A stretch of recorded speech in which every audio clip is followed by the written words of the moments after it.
Good morning students. Good morning sir. ఈ రోజు మనం చెప్పుకోబోతున్నటువంటి టాపిక్ వచ్చేసి ఏంటంటే క్యాష్ బడ్జెట్. ఓకే పిల్లలు, చూడండి అసలు యాక్చువల్ గా ఈ క్యాష్ బడ్జెట్ అనేటువంటిది మన బడ్జెట్స్ మనం ఏవైతే ప్రిపేర్ చేస్తున్నామో ఇంతకు ముందు ఈ చాప్టర్స్ లో, ఈ రోజు మనకి కొత్త మెథడ్ వచ్చేసి ఏంటంటే క్యాష్ బడ్జెట్. అంటే నగదుకు సంబంధించినటువంటి అంచనాలతో మనం ఒక బడ్జెట్ ని తయారు చేయగలం. అయితే ఈ క్యాష్ బడ్జెట్ అంటే మనకి సాధారణంగా ఒక ఆలోచన అనేటువంటిది మనకి గుర్తుకొస్తుంది. ఏంటి అంటే క్యాష్ బడ్జెట్ అనేటువంటిది మనం ప్రిపేర్ చేసేటప్పుడు మనకున్నటువంటి క్యాష్ సోర్స్ ఏంటి, అంటే ఏ రూపంలో మన క్యాష్ వస్తుంది అనేటువంటిది ఒకటి రాసుకోవాల్సిన సందర్భం ఉంటుంది. దాంతో పాటు నెక్స్ట్ మనకు వచ్చినటువంటి క్యాష్ ఏ ఏ రూపాల్లో అది పోతుంది అనేటువంటిది దీంట్లో మనం స్పష్టంగా రాసుకోవాలి. అయితే దీనికి సంబంధించి మనం ఒక ప్రాబ్లం తీసుకున్నాము. ఆ ప్రాబ్లంతో ఇక్కడ ఈ క్యాష్ బడ్జెట్ ని ఎలా ప్రిపేర్ చేస్తామో ఒకసారి చూద్దాం పిల్లలు. ఒకసారి బోర్డు చూడండి. మనం ఏదైతే క్యాష్ బడ్జెట్ సంబంధించినటువంటి ప్రాబ్లం సెర్చ్ చేసుకున్నామో ఇది చూడండి పిల్లలు. అయితే దీనిలో మనకి కొన్ని వివరాలు ఇవ్వబడ్డాయి. అంటే కొన్ని నెలల వారీగా సమాచారం ఇవ్వబడింది. ఆ సమాచారం దేనికి సంబంధించి ఉన్నాయంటే ఒకసారి అబ్జర్వ్ చేస్తే క్రెడిట్ సేల్స్ అని ఉంది, నెక్స్ట్ వన్ వచ్చేసి క్రెడిట్ పర్చేజెస్ అని ఉంది, నెక్స్ట్ వన్ వచ్చేసి ఏంటంటే వేజెస్ అని ఉంది. వాటికి సంబంధించి కొన్ని నెలల వారీగా సమాచారం ఇవ్వబడింది. దాంతో పాటు మనకి అదనపు సమాచారం కూడా, అడిషనల్ ఇన్ఫర్మేషన్ అనేటువంటి పేరుతో అదనపు సమాచారం కూడా పిల్లలు. అయితే ఒకసారి అబ్జర్వ్ చేస్తే క్యాష్ బడ్జెట్ లో ప్రధానంగా మనకు తెలిసి ఒక రెండు మేజర్ అంశాలు ఉంటాయి. ఒకటి క్యాష్ రిసీట్స్, సెకండ్ వన్ వచ్చేసి ఏంటంటే క్యాష్ పేమెంట్స్.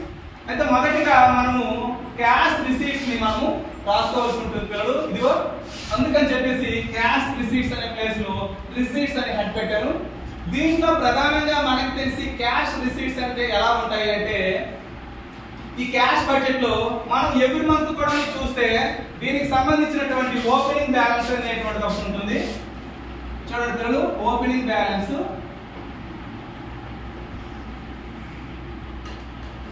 బ్యాలెన్స్ ఉంటుంది.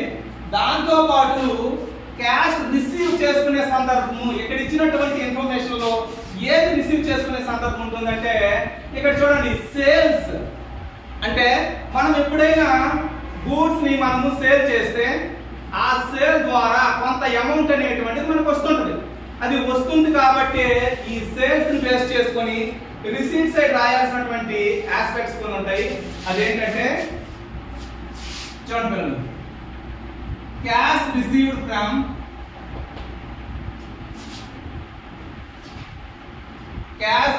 ఫ్రమ్ ఎవరి నుంచి మనకి డబ్బులు రావాలి? డేటాస్. ఎవరి నుంచి రావాలి పిల్లలు? డేటాస్.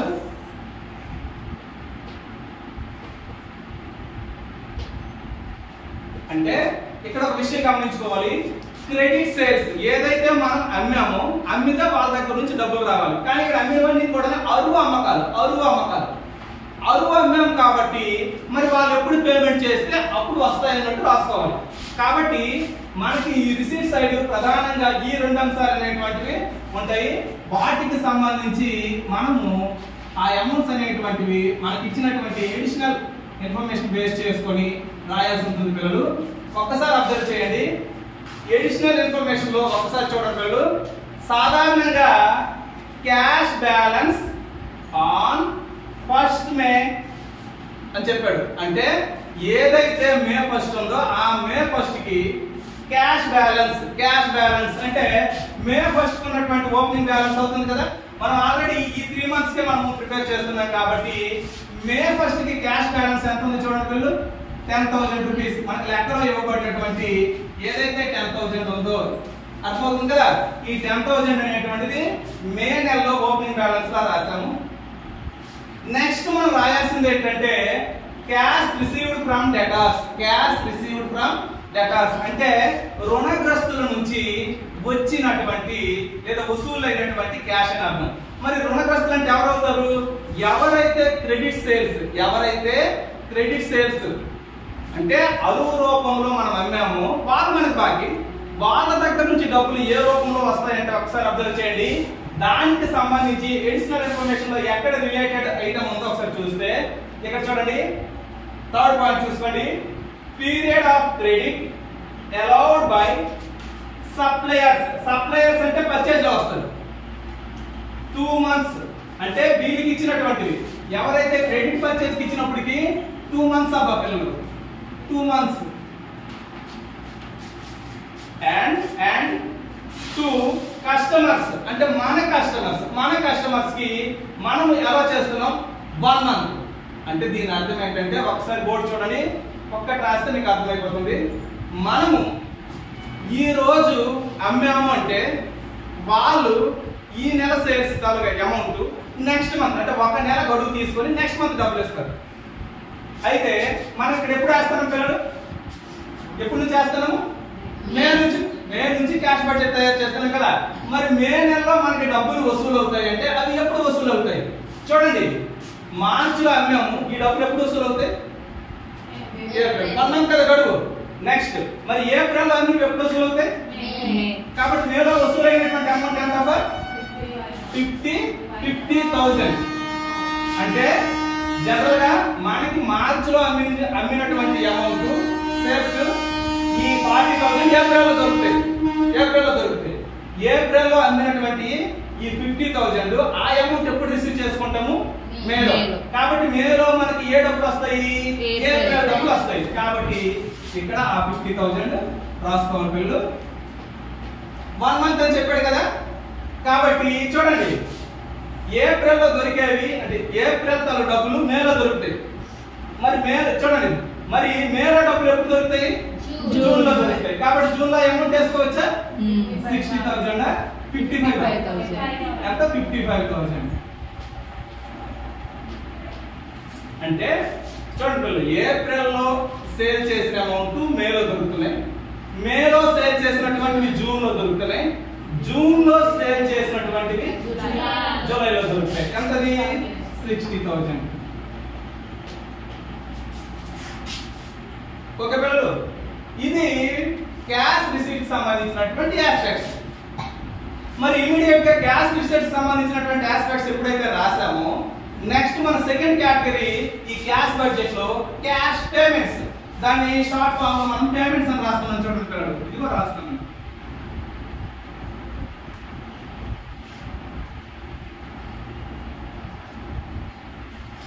ఇదిగో పేమెంట్స్ అని హ్యాక్ పెట్టాను. దీంట్లో మనం చెల్లించినటువంటి మొత్తం ఏదైతే ఉంటుందో దాన్ని ముందు రాసుకోవాలంటే చిన్న ఎగ్జాంపుల్, ఇది అమ్మకాలు మనకి డబ్బులు వచ్చే అంశాలు కాబట్టి రిసీట్ లో రాస్తాము. ఇది పర్చేజ్, ఇదేంటిది? పర్చేజ్ అంటే మనం కొన్నామంటే మనం ఏం చేయాలి? డబ్బులు ఇవ్వాలి. అంటే ఈ పేమెంట్ సంబంధించి మనకి ఎవరైతే అరువిచ్చున్నాడో వాళ్ళని మనం క్రెడిటార్స్ అంటాం. కాబట్టి చూడండి క్యాష్ పెయిడ్ టు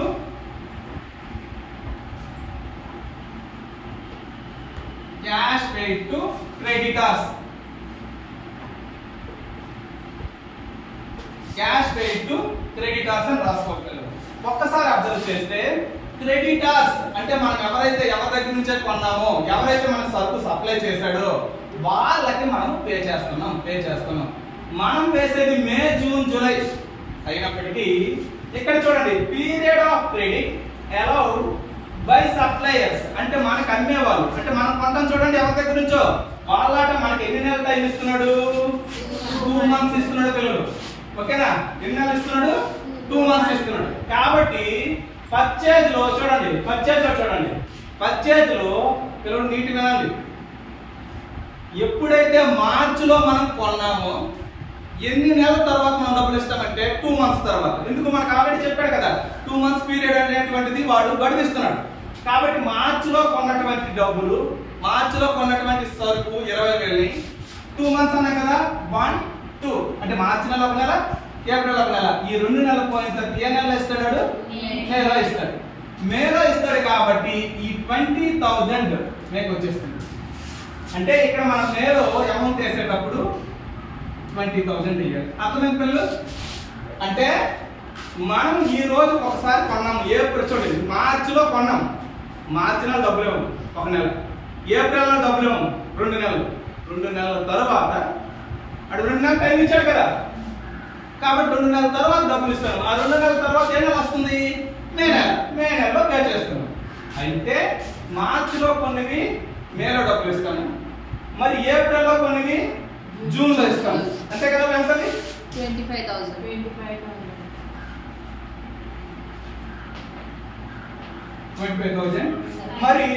మరి మేలో కొన్నవి జూలైలో ఇస్తాం. ఎంతవి? 30,000.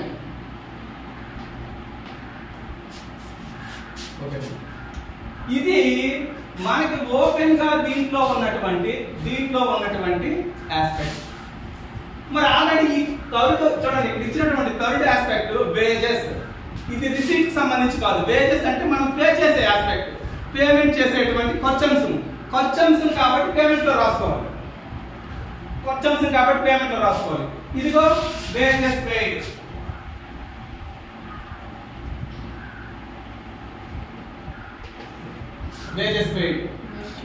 వేజెస్ పెయిడ్ వచ్చినప్పటికి ఒక్కసారి అబ్జర్వ్ చేస్తే ఏమైనా ఉందా చూడండి. Login payment of wages 1 month. Login payment of 1 month అంటే దీని అర్థం ఏంటంటే మార్చిలో పని చేయించుకున్నాము, ఈ డబ్బులు ఏప్రిల్ ఇస్తాం. 1 month. ఏప్రిల్లో పని చేయించుకున్నాము, మేలో ఇస్తాం. మేలో పని చేయించుకున్నాము, జూన్లో ఇస్తాం. అంటే మనం ఇక్కడ మేలో రాసేటప్పుడు ఏ డబ్బులు ఇస్తాం చెప్పండి?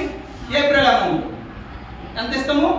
4,000. అర్థమవుతుంది కదా? అంటే ఈ నెల పని చేయించుకొని నెక్స్ట్ మంత్ ఇస్తాం. ఈ నెల పూర్తిగా ఇవ్వము. అందుకే ఇక్కడ ఏమన్నాడు? Login payment of wages 1 month.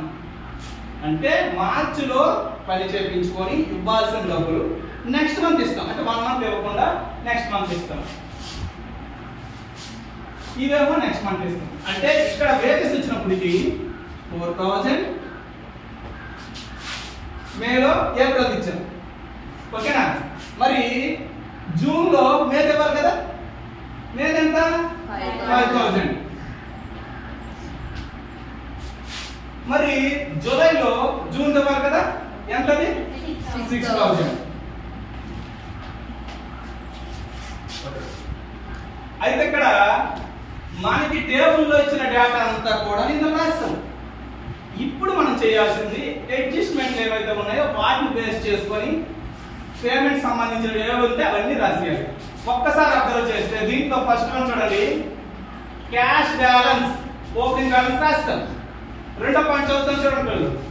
Machinery costing 10,000 is due for delivery in June. Logic అర్థమవుతుందా లేదా? అంటే మిషనరీ అనేది కొన్నాము 10,000 రూపాయలకి, దాని బాకీ అంట జూన్లో, అంటే ఏ రోజైతే డెలివరీ అవుతుందో జూన్లో పేబుల్ చేస్తామంట. ఓకేనా? అంటే ఇక్కడ ఒక విషయం గమనించాలి చూడండి. Machinery costing 10,000 is due for delivery in June, payable 10% on delivery. మరి ఇందులో 10% ఎంత? 1,000 రూపీస్. మరి దీన్ని ఎప్పుడు డెలివరీ చేసాము? జూన్లో డెలివరీ చేసాము. జూన్లో ఆ మిషనరీ డెలివరీ చేసినప్పుడు వెంటనే 10% కట్టిమన్నాడు. మరి జూన్లో ఆ 10% కట్టిస్తామా? కట్టమా? అంటే మిషనరీ కొన్నాము 10,000 రూపాయలది, దాని డెలివరీ ఎప్పుడు వస్తే వెంటనే అప్పుడు 10% కట్టియాలట. డెలివరీ ఎప్పుడు వచ్చింది? జూన్లో వచ్చింది. కాబట్టి జూన్లో డెలివరీ తీసుకున్న వెంటనే అమౌంట్ పే చేసేస్తాం. ఆ పే చేసిన అమౌంట్ వచ్చేసి 10% అనేటువంటిది మెయిన్ కాస్ట్ మీద. ఓకేనా? ఇదిగో 10% delivery. Next balance after 3 months, remaining అంట తర్వాత 3 నెలలు. అది మనకు సంబంధం లేదు, ఒకసారి ఆలోచిద్దాం. ఇక్కడ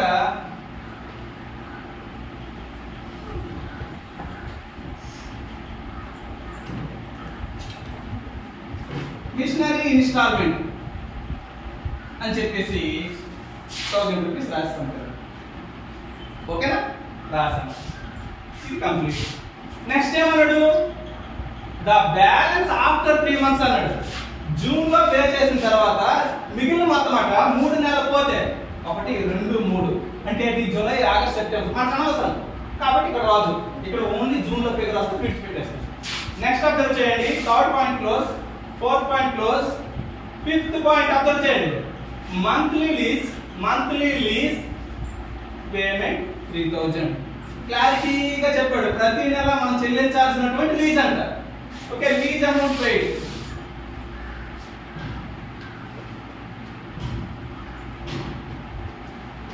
లీజ్ అమౌంట్ పెయిడ్ ఎంత వచ్చేసి ప్రతి నెల 3000 అన్నారు కదా, కాబట్టి 3000 3000 3000.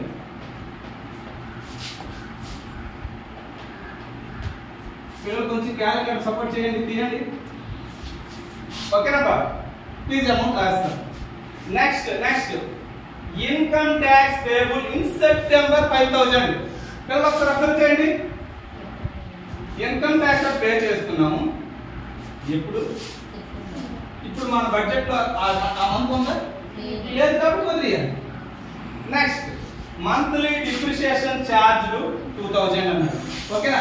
ఈ డిప్రిసియేషన్ అనేటువంటిది ఎవరికి మనం పే చేయము, ఇది మనకి నష్టం.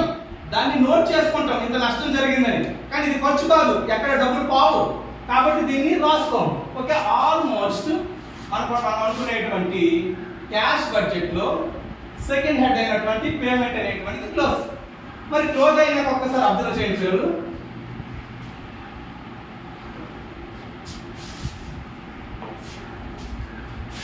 ఒకసారి అబ్జర్వ్ చేయండి. ఇప్పుడు ఇవి పేమెంట్స్, ఇవి రిసీట్స్. ఒక్కసారి ఈ రిసీట్ టోటల్ ఎంత? 60,000. ఎంత చూడండి, 60,000. 50 ప్లస్ 10 కదా, 60,000. ఇది ఒకసారి టోటల్ చేయండి, 27,000. 27,000.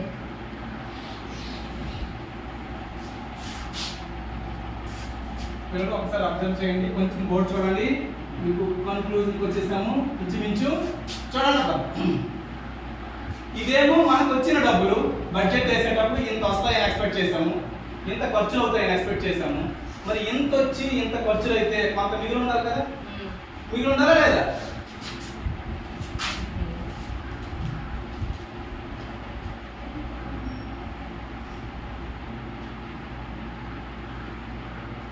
క్లోజింగ్ బ్యాలెన్స్, ఇదే బ్యాలెన్స్ అబ్బా, క్లోజింగ్ బ్యాలెన్స్. ఒక్కసారి అర్థం చేస్తే 60,000 రూపాయలు డబ్బులు వచ్చి 27,000 రూపాయలు ఖర్చులు అయితే ఎంతో కొంత మిగిలి ఉంటుంది కదా, ఆ మిగిలింది ఎంత అబ్బా? 33,000. 33,000. అది ఇక్కడ ఆల్రెడీ మనం రాసాం కదా. క్లోజింగ్ బ్యాలెన్స్ ఎలా వస్తుందంటే దీని టోటల్ రిసీట్స్ టోటల్ ఏ అనుకుంటే, దీని టోటల్ బి అనుకుంటే ఏ మైనస్ బి. ఓకేనా? 33,000 వచ్చింది. వీళ్ళు ఒకసారి అర్థం చేయండి, మే నెలలో క్లోజింగ్ బ్యాలెన్స్ అయిన 33,000 నెక్స్ట్ మంత్ ఓపెనింగ్ అవుతుంది. నెక్స్ట్ మంత్ ఏమవుతుంది? ఓపెనింగ్ అవుతుంది. కాబట్టి ఇక్కడ ఉన్నటువంటి ఈ క్లోజింగ్ ఇక్కడ ఓపెనింగ్ అయిపోతుందా? ఇదిగో రాస్తున్నాను చూడండి.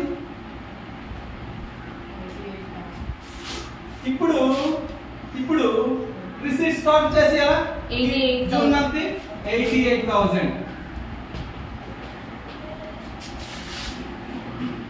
ఇక్కడ రిసీట్స్ స్టార్ట్ చేసాం కాబట్టి ఆటోమేటిక్ గా పేమెంట్స్ కూడా స్టార్ట్ చేసుకోవాలి కదా. దీని టోటల్ ఎంత? 34,000. 34,000. చూడండి 34 10 ప్లస్ 4 కదా, 34,000. అయితే ఇక్కడ ఒకసారి అబ్జర్వ్ చేయండి అమ్మా, ఇంతకు ముందు చెప్పినట్టే రిసీట్స్ ఉన్నాయి, పేమెంట్స్ ఉన్నాయి. రిసీట్స్ నుంచి పేమెంట్స్ తీస్తే ఏ మైనస్ బి చేస్తే ఎంత వస్తుంది? క్లోజింగ్ కదా 54,000. 54,000. పిల్లలు జూన్ నెల క్లోజింగ్ బ్యాలెన్స్ అనేది జూలై మంత్ ఓపెనింగ్ అవుతుంది కదా.